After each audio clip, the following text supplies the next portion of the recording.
Hello everyone, स्वागत है आपका हमारे चैनल परफेक्ट फार्मेसी पे। मैं हूँ सुनीता कंवर और आज हम थर्ड सेमेस्टर का सब्जेक्ट जो है फिजिकल फार्मास्यूटिक्स, इसकी थर्ड यूनिट जो है वो स्टार्ट करेंगे। इस यूनिट के जो टॉपिक्स आज हम इस वीडियो के अंदर डिस्कस करेंगे वो है सबसे पहले liquid interface, second is surface and interfacial tension, third is surface free energy and fourth is measurement of surface and interfacial tension. Surface and interfacial tension को मेजर करने के डिफरेंट मेथड्स जो है वो हम डिस्कस करेंगे। ये सारे टॉपिक्स जो है वो हम आज के वीडियो के अंदर डिस्कस करेंगे। Unit first and unit second जो है उनके लेक्चर वीडियोस ऑलरेडी चैनल पे अपलोडेड है, आप वहाँ जा कर के चेक कर सकते हैं। एंड नोट्स जो है वो unit first second and third तीनों के टेलीग्राम चैनल पर अपलोडेड है, वो भी आप जा कर के चेक कर सकते हैं। नोट्स के लिए आप हमारे टेलीग्राम चैनल को ज्वाइन कीजिए एंड इंस्टाग्राम पे भी हमारा पेज है, वहाँ भी आप हमें फॉलो कीजिए। चलिए आज के टॉपिक्स जो है वो स्टार्ट करते हैं। सबसे पहले हम बेसिक इंट्रोडक्शन देखते हैं कि सरफेस क्या होता है एंड इंटरफेस क्या होता है, क्योंकि इस पूरी यूनिट के अंदर हमें surface tension and interfacial tension के बारे में ही जानना है। तो सबसे पहले हमें बेसिकली ये पता होना चाहिए कि सरफेस का क्या मतलब होता है एंड इंटरफेस का क्या मतलब होता है।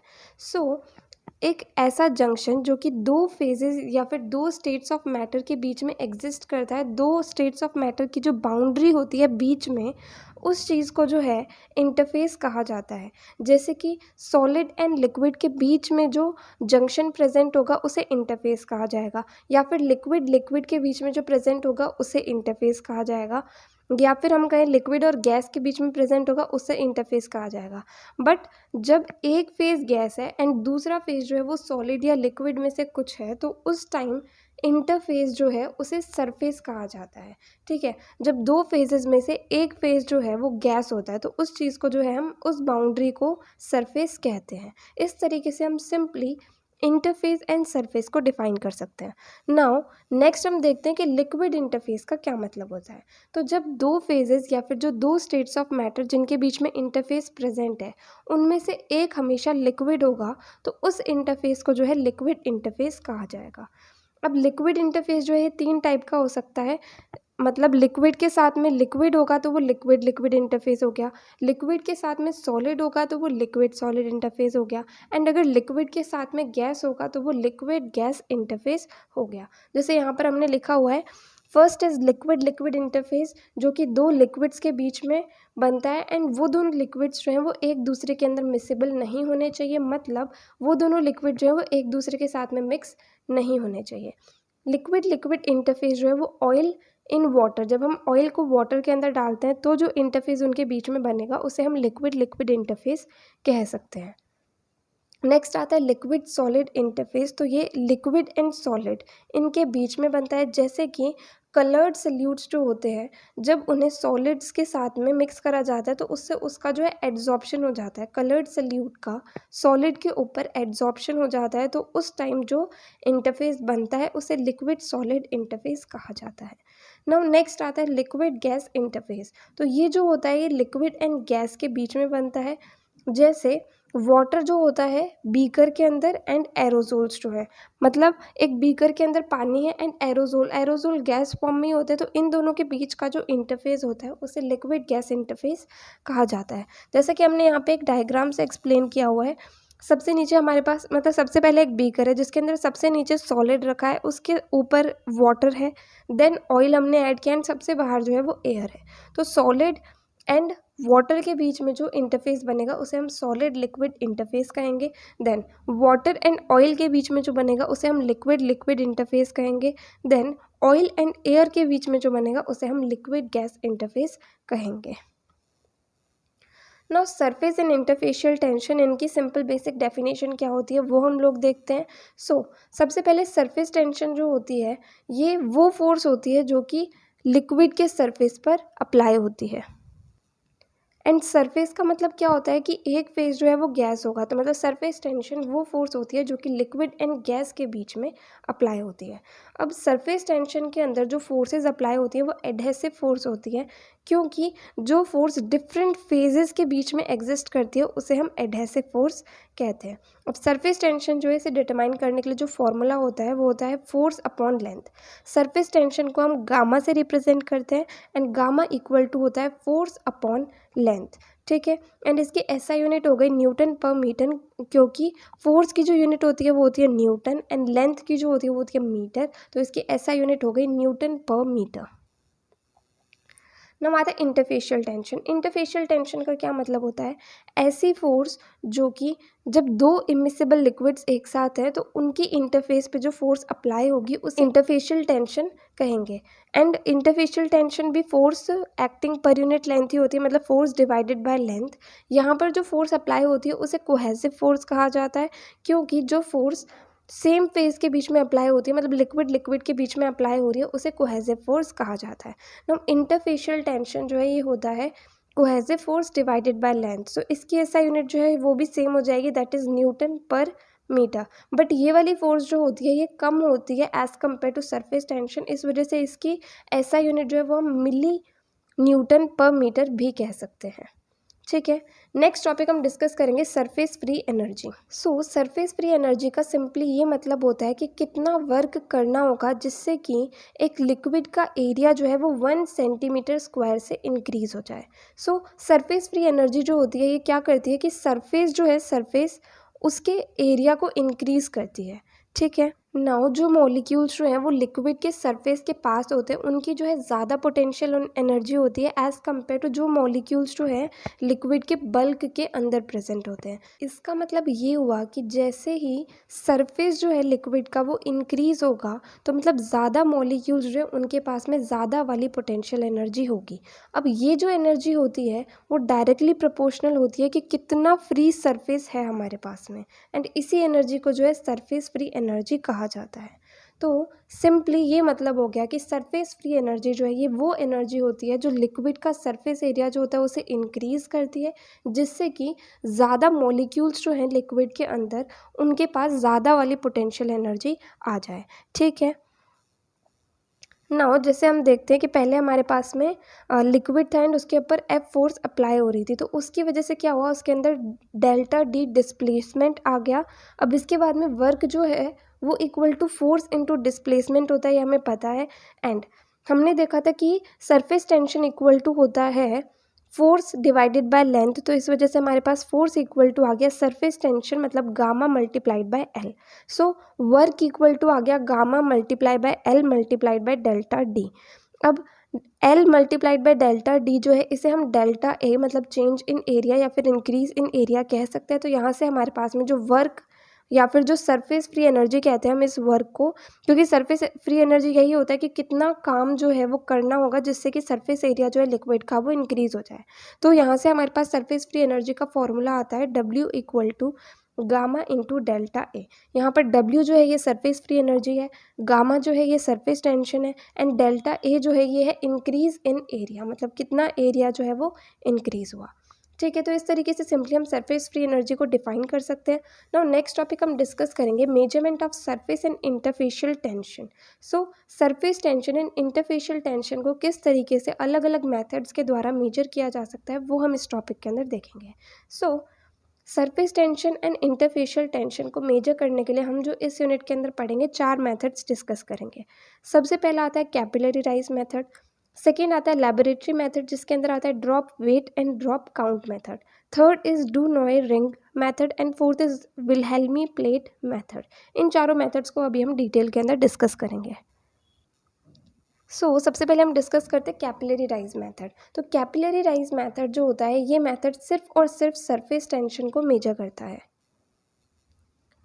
नाउ इस मेथड के लिए जो है प्रिंसिपल क्या होता है, क्या करते हैं हम सबसे पहले एक कैपिलरी को उस लिक्विड के अंदर रख देते हैं जिस लिक्विड की सरफेस टेंशन जो है वो हमें निकालनी है। तो जब हम कैपिलरी को उसके अंदर रखते हैं तो क्या होता है, लिक्विड जो है वो थोड़ा सा ऊपर उठता है एंड एक पर्टिकुलर हाइट तक ही वो ऊपर उठता है एंड देन उसके बाद में वहाँ पर रुक जाता है। अब जो लिक्विड है वो राइज होता क्यों है, मतलब ऊपर उठता क्यों है, ये होता है क्योंकि जो एडहेसिव फोर्स है लिक्विड एंड कैपिलरी वॉल के बीच में लग रही है, उसकी वजह से जो है लिक्विड उठता है एक पर्टिकुलर हाइट तक। यहाँ पर जो होता है ऊपर की तरफ एक फोर्स लगती है जो लिक्विड को ऊपर की तरफ खींच रही है, बट वहीं दूसरी तरफ नीचे की तरफ जो है वो फोर्स ऑफ ग्रेविटी भी लगती है क्योंकि लिक्विड का कुछ वेट होता है। तो जब ऊपर की तरफ जो फोर्स लग रही है एंड नीचे की तरफ जो ग्रेविटेशनल फोर्स लग रही है, ये दोनों इक्वल हो जाएंगी तो लिक्विड का जो ऊपर उठना है वो उसी जगह पर बंद हो जाएगा।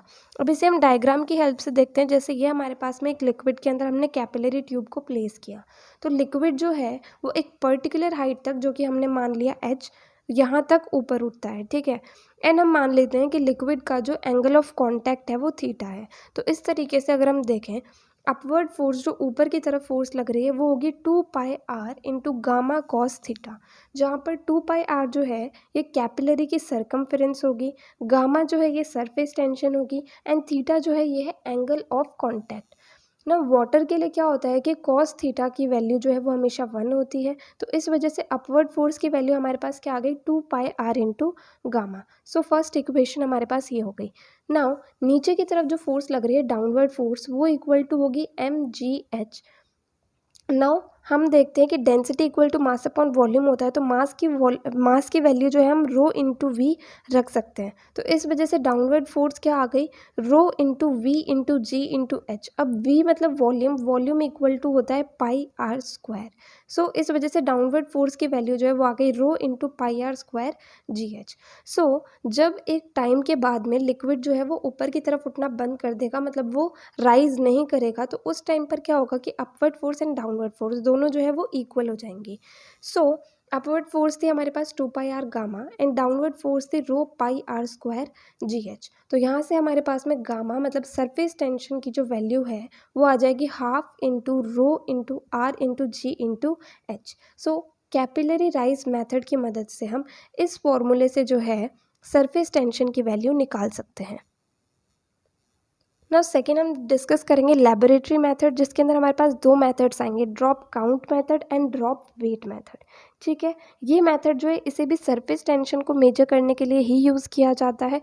नाउ सबसे पहले हम देखते हैं ड्रॉप काउंट मेथड। तो इसके अंदर क्या होता है, हम स्टेलेग्मोमीटर, ये एक डिवाइस होता है जिसे सरफेस टेंशन को मेजर करने के लिए यूज़ करते हैं। एंड इन दोनों ही मेथड्स के अंदर हम सरफेस टेंशन जो है वो दो लिक्विड्स को कंपेयर करने के द्वारा निकालते हैं। ठीक है, अब हम देखते हैं कि सबसे पहले ड्रॉप काउंट मेथड के अंदर ये जो है हमारे पास ये होता है स्टेलेग्मोमीटर, जिसके अंदर नीचे कैपिलरी ट्यूब होती है, इसके अंदर एक ए पॉइंट होता है, एक बी पॉइंट होता है, फिल लाइन होती है एंड बीच में जो है बल्ब होता है।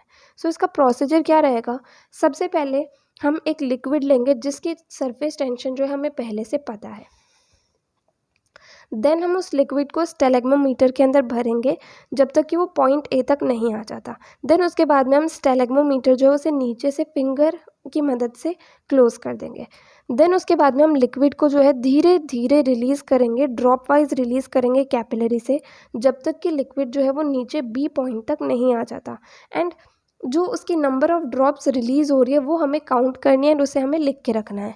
ठीक है, अब सेम ही चीज़ जो है हम दूसरा लिक्विड उसके अंदर डालेंगे, ए पॉइंट तक हम लिक्विड को डालेंगे, देन नीचे से हम उसे क्लोज कर देंगे स्टेलेग्मोमीटर को। देन उसके बाद में हम लिक्विड को ड्रॉप वाइज रिलीज़ करेंगे जब तक कि लिक्विड जो है वो बी पॉइंट तक नहीं आ जाता।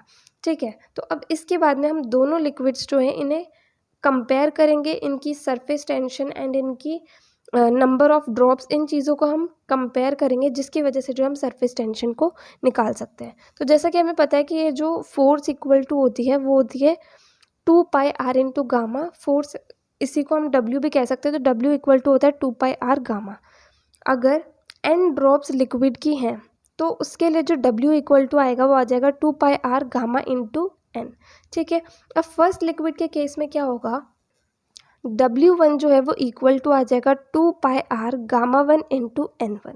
तो यहाँ से हमारे पास में गामा 1 की वैल्यू आ जाएगी W1 अपॉन 2πr N1। ठीक है, अब सेकेंड लिक्विड के केस में क्या होगा, W2 इक्वल टू आ जाएगा 2πr gamma 2 multiplied by N2। सो यहाँ से हमारे पास में गामा 2 जो सरफेस टेंशन सेकेंड लिक्विड की है वो आ जाएगी W2 अपॉन 2πr N। ना हमें पता है W जो होता है, जो फोर्स ड्यू टू ग्रेविटी होती है वो इक्वल टू होती है mg, एंड मास जो होता है वो होता है डेंसिटी इंटू वॉल्यूम। तो यहाँ से हमारे पास W की वैल्यू आ गई density into volume into g. ठीक है, सो इस बेसिस पे गामा वन इक्वल टू आ गया rho one V g upon में 2πr/n1, gamma two equal to आ गया rho two V g divided by 2πr/n2। ठीक है, अब हम दोनों लिक्विड की सरफेस टेंशन जो है इन्हें कंपेयर करेंगे, तो इससे हमारे पास क्या आएगा, gamma one divided by gamma two equal to आ जाएगा rho one divided by rho two multiplied by n2 upon में n1। यहाँ पर हमें फर्स्ट लिक्विड जो है उसकी सरफेस टेंशन पता है, एंड सिर्फ और सिर्फ गामा टू जो है ये अननोन क्वांटिटी है, बाकी सारी की सारी क्वांटिटीज़ जो है हमें पता है। तो यहाँ पर ईजिली हम सरफेस टेंशन जो है सेकेंड लिक्विड की वो निकाल सकते हैं। अब सेम ही प्रोसीजर एंड सेम ही तरीके से जो है ड्रॉप वेट मेथड वाला जो है इसकी मदद से हम सरफेस टेंशन को निकालते हैं।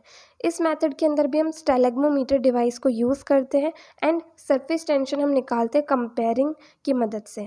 ठीक है, अब ये मेथड जो होता है ये सेम ड्रॉप काउंट मेथड की तरह होता है। इसके अंदर सिर्फ और सिर्फ एक डिफरेंस होता है कि सबसे पहले हम लिक्विड को स्टेलेग्मोमीटर के अंदर फिल करने के पहले एक ड्रॉप जो है लिक्विड का उसका वेट कितना होगा ये चीज़ हम सबसे पहले मेजर कर लेते हैं, एंड देन एंड में हम दोनों लिक्विड्स के जो वेट होते हैं उन्हें कंपेयर कर लेते हैं सरफेस टेंशन को फाइंड आउट करने के लिए।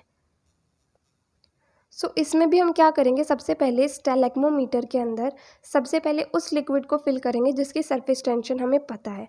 ठीक है, देन हमने लिक्विड को फिल कर दिया ए पॉइंट तक, उसके बाद में हम उसे नीचे से फिर से क्लोज कर लेंगे स्टेलेग्मोमीटर को।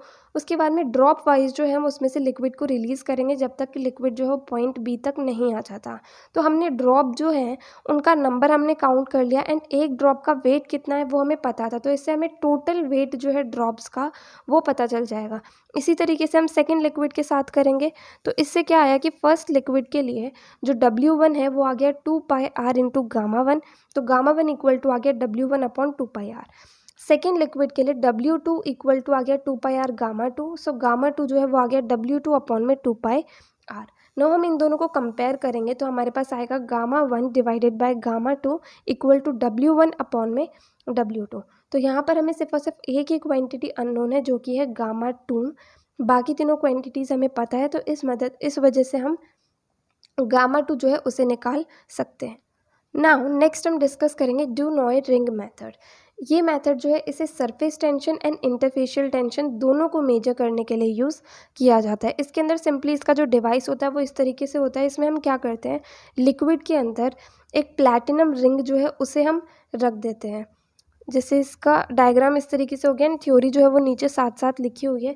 इस मेथड के अंदर लिक्विड जिसका सरफेस टेंशन हमें निकालना है उसे हम एक कंटेनर के अंदर रखेंगे। देन क्या करेंगे, हम एक प्लैटिनम रिंग जो है उस लिक्विड के अंदर डाल देंगे। ठीक है, अब ये रिंग जो होती है ये एक स्केल से अटैच्ड होती है टॉर्जन वायर की मदद से, एंड जो रिंग है वो सरफेस ऑफ लिक्विड को टच करनी चाहिए सिर्फ। अब जो फोर्स हमें चाहिए होगी उस रिंग को लिक्विड से हटाने के लिए, उन चीज़ों को डिटैच करने के लिए, वो फोर्स जो है वो इक्वल टू होगी 2πr1 + r2 multiplied by gamma. अब यहाँ पर गामा जो है वो है सरफेस टेंशन, तो यहाँ से हम सरफेस टेंशन निकाल सकते हैं। सरफेस टेंशन इक्वल टू आ गया F/2πr1 + r2, जहाँ पर r1 एंड r2 जो है ये इनर एंड आउटर रेडियस है जो रिंग हमने ली थी प्लैटिनम रिंग उसके। ठीक है, नाउ नेक्स्ट हम डिस्कस करेंगे विल्हेल्मी प्लेट मेथड। इसे हम सिर्फ और सिर्फ सरफेस टेंशन को मेजर करने के लिए यूज़ करते हैं। ये मेथड जो है कुछ हद तक जो अभी हमने डू-नॉय रिंग मेथड डिस्कस करा उसी के जैसा होता है। इसके अंदर हम क्या करते हैं, एक रेक्टेंगुलर प्लेट को उस लिक्विड के अंदर डाल देते हैं जिस लिक्विड की सरफेस टेंशन हमें मेजर करनी होती है। ठीक है, एंड ये जो प्लेट होती है ये टॉर्जन बैलेंस से कनेक्टेड होती है। जैसा कि यहाँ थ्योरी के अंदर लिखा हुआ है कि लिक्विड जिसकी सरफेस टेंशन हमें मेजर करनी है उसे हम कंटेनर के अंदर डाल देंगे। देन एक रेक्टेंगुलर प्लेट जो है उसे वर्टिकली हम यहाँ पर रखेंगे, एंड ये प्लेट जो है ये एक टॉर्जन बैलेंस से अटैच्ड होती है। देन जो कंटेनर है उसे हम मतलब जो ये प्लेट है वो लिक्विड से जस्ट अटैच्ड है, तो कंटेनर को हम नीचे की तरफ खींचेंगे जिससे कि प्लेट अलग हो जाए एंड लिक्विड अलग हो।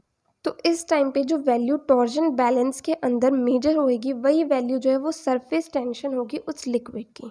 ठीक है, एंड ये इसकी जो वैल्यू होगी वो होगी gamma equal to F/2πr 2L plus 2L cos theta.